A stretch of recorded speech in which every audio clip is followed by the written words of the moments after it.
Up the card, we have Vitor Petrino versus Marcin Prachnio. I almost screwed up that name, but this one's actually pretty interesting as well. I like Vitor Petrino. I picked him to beat Anton Turkalj. I think I beat him to beat Bellato on the Contender Series. I might be wrong there, but very interesting thing going on with him and Rodolfo Bellato. Rodolfo Bellato's only 2 losses are to Vitor Petrino. I think Vitor Petrino's first ever fight was a win over Rodolfo Bellato, so that was very unfortunate for him there. Kind of watched Rodolfo Bellato's last fight. It wasn't really fun in general, but he does have some quick finishes. But this isn't about Rodolfo Bellato. But in his last fight, he actually looked really good.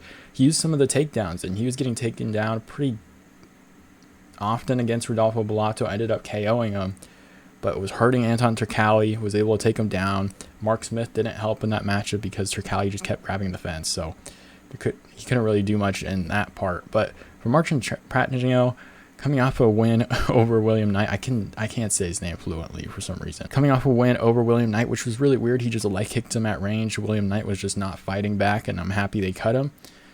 But I think Vitor Petrino is going to be able to catch him here. I think he's going to be able to mix in some of the takedowns. Maybe he does the more of the Felipe Lins type style game plan here, where he pushes Prachnio against the fence, looks for a takedown, tries to close the distance off so he doesn't get leg kicked to death. Because honestly, I think Petrino's probably open to leg kicks, and that could be a pretty big problem against a guy like Prachnio. So I think Petrino is going to need to close off the range a little bit more here, try to counter when he does throw some kicks, maybe a body kick. He tries to counter with like a left hook or something, pushes him against the fence, tries to close out the distance, try to get a takedown, get a good position on the ground. If not, you got like a tighter area between the two, so he can't really stay at a distance and leg kick you and use his range that way. So go in.